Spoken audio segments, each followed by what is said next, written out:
Uttarakhand express में आप सभी का बहुत स्वागत है। आपके साथ मैं हूं नलिनी पांडे। खबरों की शुरुआत करते हैं। हरिद्वार में एक ट्रैवल एजेंसी संचालक को उसके ही ऑफिस में घुसकर कुछ लोगों ने जबरदस्त तरीके से पीटा है। करीब 7 से 8 लोग राजेश कुमार के ऑफिस में घुसे और पहले बातचीत की, लेकिन कुछ ही देर में मारपीट शुरू हो गई।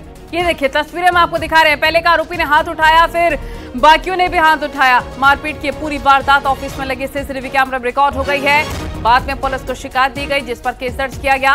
बताया जा रहा है कि दोनों गुट पड़ोसी कारोबारी हैं और गाड़ी खड़ी करने को लेकर अक्सर ही कहासुनी हो जाती थी, लेकिन आज मारपीट हो गई।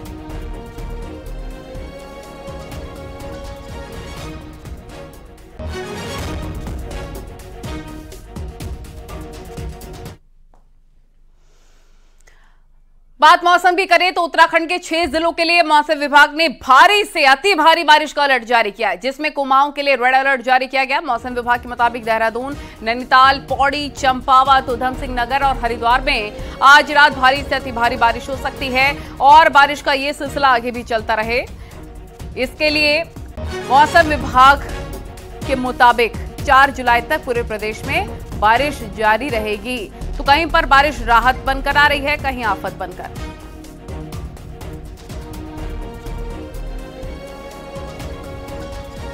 रेड वार्निंग है कुमाऊं रीजन के लिए, वो 2, 3 और 4 जुलाई को रखी हुई है और ऑरेंज जो है बाकी दिनों में 1 तारीख और 5 तारीख में भी रखी है।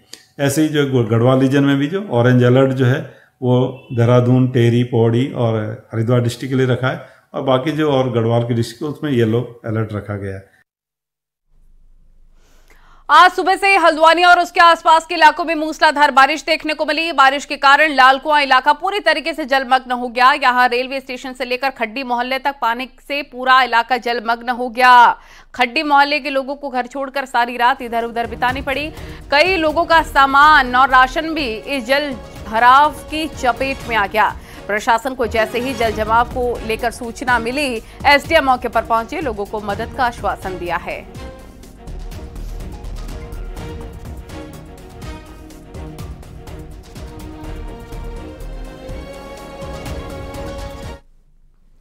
कोटद्वार समेत आसपास के पहाड़ी इलाकों में हुई बारिश के चलते माला नदी उफान पर आ गई है। नदी का जलस्तर बढ़ने से कोटद्वार भावर क्षेत्र का एक बार फिर से बाजार से सीधा संपर्क कट गया है और पिछले साल नदी में आई बाढ़ के चलते नदी पर बना पुल धराशायी हो गया था।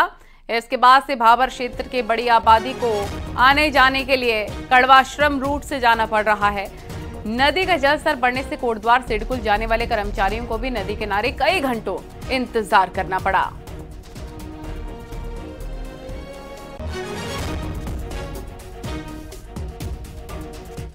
और बागेश्वर में हुई मूसलाधार बारिश से गोमती, सरयू नदियां उफान पर आ गई हैं। नदियों का उफान देखते हुए नदी किनारे रहने वाले लोगों को अलर्ट कर दिया गया है। एहतियात के तौर पर पुलिस और फायर ब्रिगेड तैनात कर दी गई है।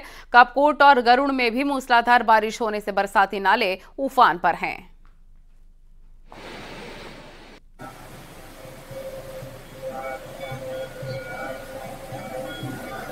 बागेश्वर के कपकोट में बारिश मुसीबत का सबब बन गई है। यहां पर बारिश के बाद मुनार गासी सड़क पूरी तरीके से वॉश आउट हो गया है। इसके साथ ही तेज बारिश के बाद 15 ग्रामीण सड़कें बंद हैं, जिन्हें खोलने का काम भी लगातार जारी है। लेकिन सड़कें बंद होने से लोगों को काफी दिक्कतों का सामना करना पड़ रहा है। इसके साथ ही बारिश से कुछ घरों और गौशालाओं को काफी नुकसान पहुंचने की खबर है।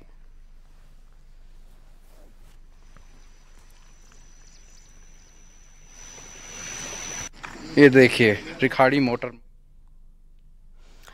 बागेश्वर के कपकोट में भद्रतुंगा के पास सरयू नदी में झील बन गई है। ग्रामीणों का कहना है कि रोड निर्माण के बाद मलबा नदी में डाला जा रहा है, जिससे नदी का रास्ता रुक गया है और झील बन गई है।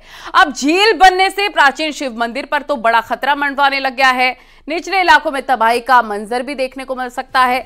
झील के टूटने की कंडीशन में निचले इलाकों में बाढ़ आ सकती है। अब लोगों ने तुरंत नदी का बहाव खोलने और सड़क निर्माण का मलबा नदी में नहीं डालने की मांग की है।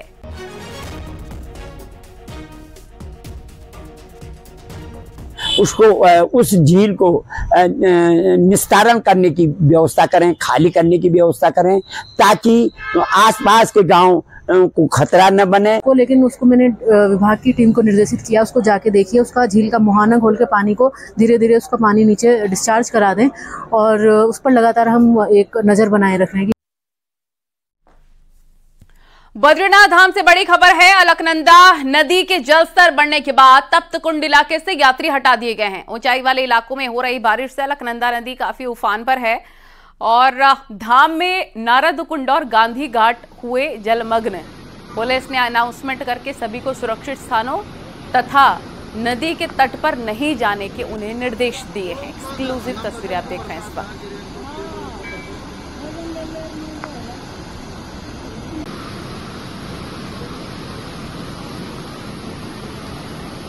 22 जुलाई से कांवड़ यात्रा शुरू होने जा रही है और इससे पहले आज देहरादून में इंटरस्टेट मीटिंग भी कंडक्ट की गई है और देहरादून पुलिस हेडक्वार्टर में हुई मीटिंग में उत्तराखंड के अधिकारियों के अलावा यूपी और हिमाचल के अधिकारी, आईबी के डिप्टी डायरेक्टर के साथ रेलवे के अधिकारी भी मौजूद थे, जबकि हरियाणा, दिल्ली, पंजाब और राजस्थान के अधिकारी वर्चुअली मीटिंग में शामिल हुए। कांवड़ यात्रा को सही तरीके से सुरक्षित कराने को लेकर बातचीत हुई है और राज्यों में आपस में कोऑर्डिनेशन बनाने पर भी बातचीत हुई। इसके अलावा ट्रैफिक व्यवस्था बनाए रखने पर भी बात हुई।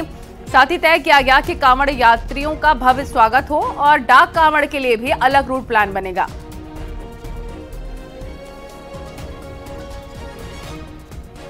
कांवड़ मेले में कानून व्यवस्था, शांति व्यवस्था बनाए रखने के लिए सोशल मीडिया का बेहतर उपयोग किया जाए।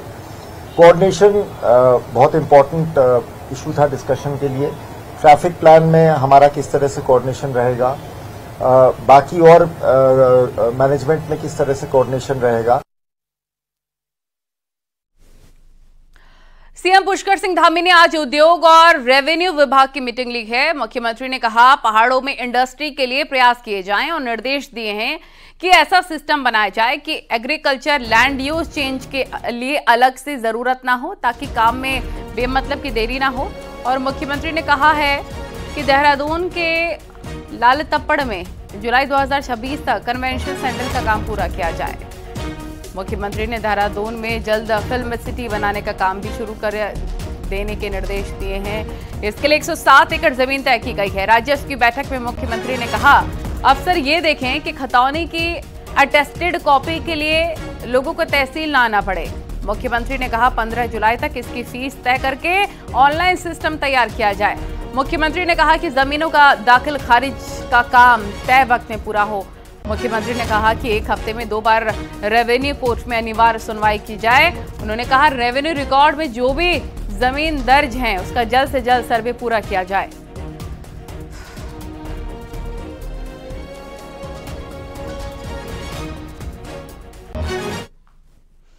लोकसभा में नेता विपक्ष राहुल गांधी के बयान पर मुख्यमंत्री पुष्कर सिंह धामी ने पलटवार किया है। सीएम धामी ने कहा कि राहुल गांधी का बयान निंदनीय है और राहुल गांधी को इस पर माफी मांगनी चाहिए।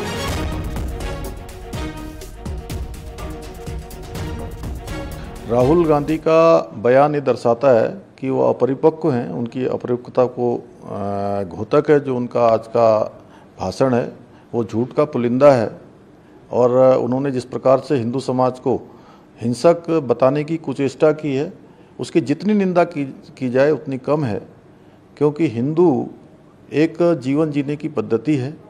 हिंदू समाज हमेशा देश की रक्षा करता रहा है, धर्म की रक्षा करता रहा है और इनकी मानसिकता, राहुल गांधी के जिस प्रकार से बयान आते हैं या उनके इंडिया गठबंधन के और भी जो सहयोगी हैं, जो भी उनके साथी हैं, उनके बयान आते हैं, वो कभी सनातन को मलेरिया कहते हैं, मच्छर कहते हैं, डेंगू कहते हैं। इससे इनकी हिंदू मानसिकता का पता लगता है। मैं तो यही कहूँगा कि राहुल, विपक्ष के नेता का जो पद होता है वो बहुत गंभीर होता है, बहुत उसकी एक गरिमा होती है। वो इस गरिमा के विपरीत आचरण कर रहे हैं और पूरा भाषण उनका झूठ का पुलिंदा था। देश की जनता देख रही है। मैं यही कहूँगा कि उनको गंभीर होना चाहिए। भगवान उनको सद्बुद्धि दे। विपक्ष लगातार बीजेपी की जांच एजेंसियों के दुरुपयोग का आरोप लगा रहा है। वहीं सीबीआई जांच झेल रहे पूर्व मुख्यमंत्री हरीश रावत ने भी अपनी जांच पर अब खुलकर बोला है। हरीश रावत ने कहा कि मैं बीजेपी पर हमले करता हूं, इसलिए जांच चल रही है और करना, वरना कि पूरे केस में ही कुछ भी नहीं है। देखिए इसमें एक्सक्लूसिव रिपोर्ट।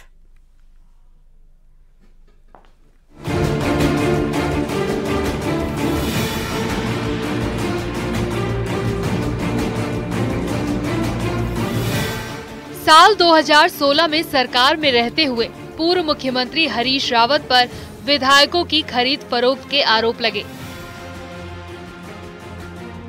मामला सीबीआई को सौंपा गया, जिसकी जांच अभी भी जारी है।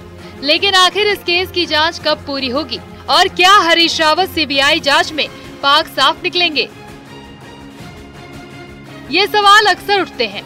पिछले साल नवंबर में सीबीआई ने हरीश रावत को वॉइस सैंपल के लिए बुलाया था, लेकिन खराब सेहत का हवाला देकर हरीश रावत दिल्ली में सीबीआई हेडक्वार्टर नहीं गए। अब पूर्व मुख्यमंत्री हरीश रावत ने पहली बार न्यूज 18 पर जांच पर चुप्पी तोड़ी। हरीश रावत के मुताबिक सीबीआई को इस केस में कुछ नहीं मिला, पर बीजेपी केस इसलिए चला रही है क्योंकि बीजेपी आज भी मुझे चुनौती मानती है। जो व्यक्ति आज भी उनका टारगेट है, नहीं तो सब जानते हैं वो सीबीआई के केस में क्या है, लेकिन क्यों नहीं मुझसे सीबीआई का केस हटाया जा रहा है? इसलिए नहीं हटाया जा रहा है क्योंकि हरीश रावत को भाजपा अपने लिए आज भी एक चुनौती मानती है। मैं धरातल पर वैचारिक रूप से उनके लिए एक चुनौती हूँ और राजनीतिक और विकास की सोच के रूप में भी उनके लिए एक चुनौती हूँ। कांग्रेस नेता हरीश रावत के मुताबिक सीबीआई केस बंद करके अपने फेल होने का देश में मैसेज नहीं देना चाहती। वहीं कांग्रेस में रहते हुए हरीश रावत से 36 का आंकड़ा रखने वाले सतपाल महाराज का कहना है कि मामले की जांच चल रही है और कुछ न कुछ होगा, इसीलिए जांच चल रही है और जांच में सब निकलकर सामने आएगा। निश्चित रूप में सीबीआई अगर केस कर रही है और चल रहा है केस, तो उसमें कुछ चीजें होंगी, सूत्र होंगे, आधार होंगे। और आपने देखा ही होगा कि उसमें एक केस में तो एक उनका ऑफिसर था जो बात कर रहा था, जिसकी रिकॉर्डिंग भी हुई थी, जिसने मोल भाव की बात भी की थी। तो ज्यादा मैं कुछ नहीं कहूंगा, ये तो जांच का विषय है, जांच में सब चीज निकल के आएंगी। साफ है, हरीश रावत के मुताबिक उन पर चल रहे केस में सीबीआई के हाथ खाली हैं। तो देखना होगा कि विधायकों की खरीद फरोख्त से जुड़े केस में जांच कब तक अंजाम तक पहुंचती है। दीपांकर भट्ट, न्यूज 18, देहरादून। और चक्राता में नराया ग्राम पंचायत की प्रधान को डीएम के आदेश के बाद उनके पद से हटा दिया गया है और इसकी वजह बने हैं ग्राम प्रधान सुषमा देवी के 3 बच्चे। पंचायती राज अधिनियम 2019 के तहत 2 से ज्यादा संतान वाला शख्स पंचायत का प्रतिनिधित्व तो नहीं कर पाएगा और आरोप था कि सुषमा देवी ने ग्राम प्रधान बनते वक्त 3 बच्चों की बात को छिपाया था, जिसके बाद मामले की जांच की गई और जांच के बाद सुषमा देवी को 3 बच्चे होने के चलते ग्राम प्रधान पद से हटा दिया गया है।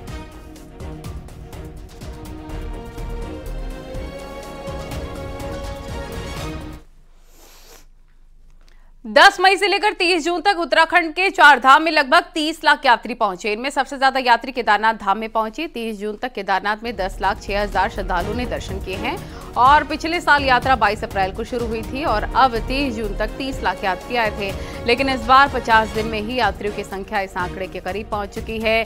बद्रीनाथ में करीब 8,20,000 यात्री, वहीं गंगोत्री और यमुनोत्री में मिलाकर 10 लाख यात्री दर्शन कर चुके हैं। पर्यटन मंत्री सतपाल महाराज का कहना है कि 4 धाम में हर साल आने वाले यात्रियों की संख्या बढ़ रही है और इस साल रिकॉर्ड टूटेगा। पिछले साल 4 धाम यात्रा में 56 लाख यात्री पहुंचे थे।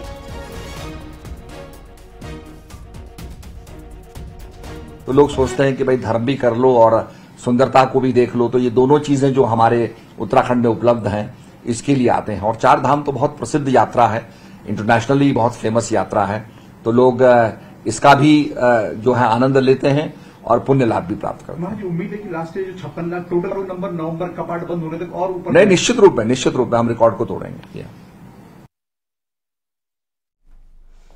और अब आपको दिखाते हैं पहाड़ टॉप 10 न्यूज। चमोली की नीति घाटी में बारिश के चलते पहाड़ से गिरे पत्थर, जिससे एक ट्रक क्षतिग्रस्त हो गया, जबकि पत्थरों की चपेट में आने से 14 बकरियों की मौत। नैनीताल में हल्द्वानी नैनीताल रोड पर कई जगहों पर मलबा आ गया, जिसे प्रशासन की टीम ने हटाया। माल रोड पर बारिश से पेड़ भी गिरा। रामनगर में पीपीपी मोड पर चल रहे अस्पताल को अब सरकार चलाएगी। स्वास्थ्य मंत्री धन सिंह रावत ने कहा कि लोग लंबे वक्त से अस्पताल को पीपीपी मोड से हटाने की मांग कर रहे थे। पिथौरागढ़ के क्वारब में रोड की बदहाली से नाराज ग्रामीणों ने डीएम ऑफिस में प्रदर्शन किया। हरिद्वार के बहादुराबाद में नाबालिग लड़की से गैंगरेप के मामले में कांग्रेस ने बीजेपी सरकार का पुतला फूंका। रामनगर में पुलिस ने 3 नए कानूनों को लेकर लोगों को जागरूक करने के लिए कार्यक्रम आयोजित किया। विकासनगर में भी 3 नए कानून को लेकर लोगों को जागरूक किया गया। थाने में पुलिस ने जागरूकता कार्यक्रम आयोजित किया। कोटद्वार व्यापार मंडल के पदाधिकारियों का शपथ ग्रहण समारोह का आयोजन किया गया। विधानसभा अध्यक्ष कार्यक्रम में शामिल हुए।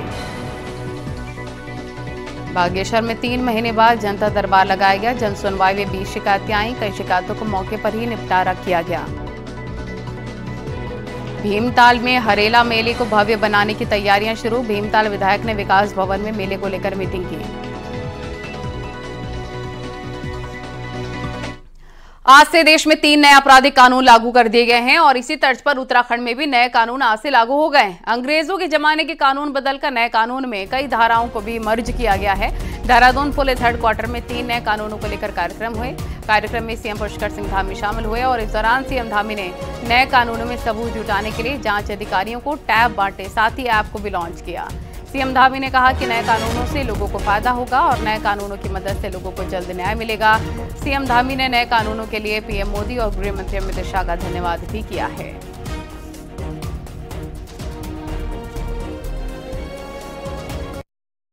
और आज का दिन बहुत ऐतिहासिक दिन है।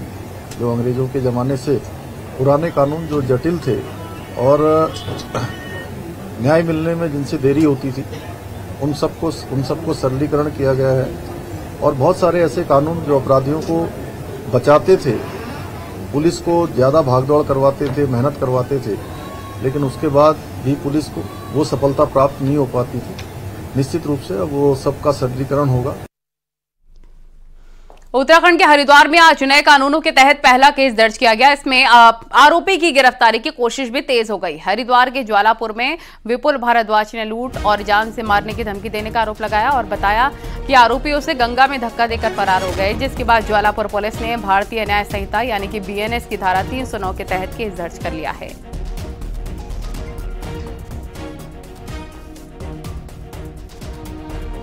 भारतीय न्याय संहिता और भारतीय न्याय सुरक्षा संहिता के तहत आज समस्त देश के साथ साथ हरिद्वार में भी इसे लागू किया गया है। आज पहला जो अभियोग है वो थाना ज्वालापुर में एक लूट का मुकदमा जो 309/4 BNS में लिखा गया है भारतीय न्याय संहिता में। हम लोग इस जो भारतीय न्याय संहिता है इसको तत्परता से और पूरे मनोयोग से इसको पालन कराएंगे। हरिद्वार में शनिवार को सूखी नदी में उफान आने से कई गाड़ियां बह गई थी। वहीं आज डामकोटी चैनल के पास से 2 कार निकाली गई हैं और अब तक 7 गाड़ियां बाहर निकाली जा चुकी हैं। एक गाड़ी का अभी भी कोई पता नहीं है। आपको बता दें, शनिवार को सूखी नदी में उफान आया था और कई गाड़ियां बहकर गंगा नदी में चली गई थी।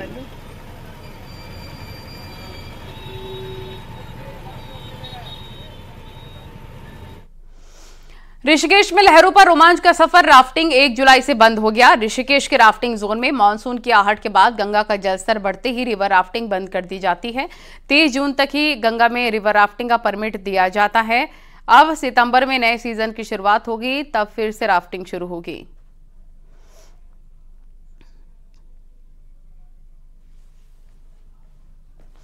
नैनीताल के बिताल घाट में दिन दहाड़े गुलदार दिखने से लोग दहशत में हैं। बिताल घाट में सिमल के दिन के वक्त गांव के पास लेपर्ड आ गया, जिसके बाद गांव के लोगों ने मिलकर गुलदार को वहां से भगाया।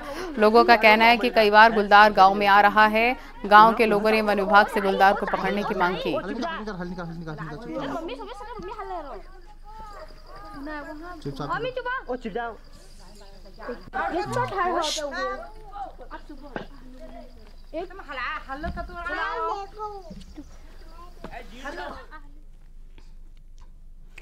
पौड़ी की बीजेपी जिलाध्यक्ष सुषमा रावत ने सरकारी राशन की दुकान में मिल रहे चावल को प्लास्टिक वाला चावल बताया था और इससे लेकर लोगों से सावधान रहने की मांग भी की थी, जिस पर अब खाद्य सुरक्षा विभाग का कहना है कि ये फोर्टिफाइड चावल है और इसमें विटामिन और मिनरल मिलाए जाते हैं। हालांकि बीजेपी अध्यक्ष ने भी कहा कि उन्होंने गलत जानकारी में पहले वीडियो जारी किया था।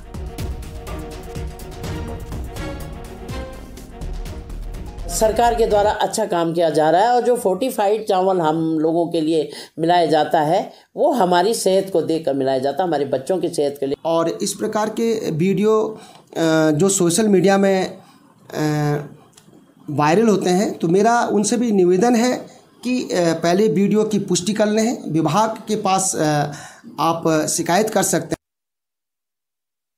आजादी के बाद भले ही भारत में सड़कों का जाल बिछ गया हो, लेकिन पिथौरागढ़ जिले में आज भी एक गांव ऐसा है जहां तक पहुंचने के लिए 18 किलोमीटर का कठिन पैदल सफर तय करना होता है। यहां के ग्रामीण दशकों से रोड बनाने की फिराक में हैं और फरियाद भी लगा रखे हैं, लेकिन इनकी फरियाद आज तक अनसुनी ही रही।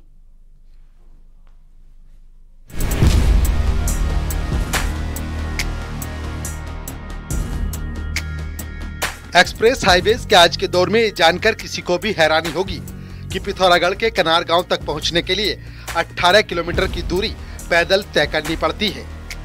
धारचूला तहसील का कनार गांव रोड न होने की वजह से एक नहीं कई दिक्कतों से जूझ रहा है। 2000 की आबादी वाला ये गांव रोड न होने से एक ऐसे टापू में तब्दील हो गया है जिसका बाकी दुनिया से कोई नाता नहीं है। कनार के ग्रामीण दशकों से रोड के लिए नेताओं से लेकर अफसरों तक की दहलीज पर सैकड़ों फरियाद लगा रहे हैं, फिर भी ये गांव रोड से नहीं जुड़ पाया। 18 किलोमीटर दूर पड़ता है बरम से कनार, जहाँ पर जो है गर्भवती महिलाएं जो है कभी दिक्कत आती है तो बहुत मुश्किल से डोली में ला करके जो है उनको पिथौरागढ़ पहुँचाना पड़ता है, जिला मुख्यालय तक पहुँचाना पड़ता है। और वृद्धावस्था जो लोग हैं उनको अगर कभी बीमारी हो गई तो उसमें भी जो है हमको ऐसे डोली के सहारे से लाना। और रोड न होने से नाराज कनार के ग्रामीणों ने बीते 4 विधानसभा और 2 लोकसभा चुनावों का बहिष्कार भी किया है। असल में छिपला केदार पर्वत के बीच बसे कनार के लिए अस्कोट सेंचुरी एक अभिशाप बन गई है। सेंचुरी एरिया होने की वजह से इस इलाके को रोड से जोड़ पाना कठिन हो रहा है। यही नहीं, कनार क्षेत्र बेशकीमती वन संपदा का भी भंडार है। 31 हेक्टेयर क्षेत्र में प्रस्तावित रोड की राह में एक रोड़ा वन अधिनियम भी है, जिसके निपटने के लिए अब प्रशासनिक स्तर पर कुछ कोशिशें भी तेज हुई हैं। बनाई जाए, इसके लिए कार्रवाई ऑलरेडी गतिमान है। इसके लिए CA को सर्च कर रहे हैं और लगभग 31 हेक्टेयर CA की आवश्यकता है, तो उसके चयन की कार्रवाई चल रही है और जैसे ही उसका चयन हो जाएगी हम लोग फॉरेस्ट लैंड ट्रांसफर का प्रपोजल अपलोड कर देंगे। गांव में रोड न होने की वजह से जहां हेल्थ सिस्टम पटरी से उतरा है, वहीं शिक्षा के लिए भी बच्चों को खासी दिक्कतें उठानी पड़ती हैं। ये हालात तब है जब कनार प्राकृतिक तौर पर काफी सुंदर इलाका है। ऐसे में अगर इस गांव तक रोड बनी तो हजारों की आबादी तो मुख्य धारा से जुड़ेगी ही, साथ ही एक नए पर्यटन स्थल के दीदार भी लोगों को आसानी से हो सकेंगे। न्यूज़ 18 के लिए पिथौरागढ़ से विजयवर्धन उप्रेती की रिपोर्ट।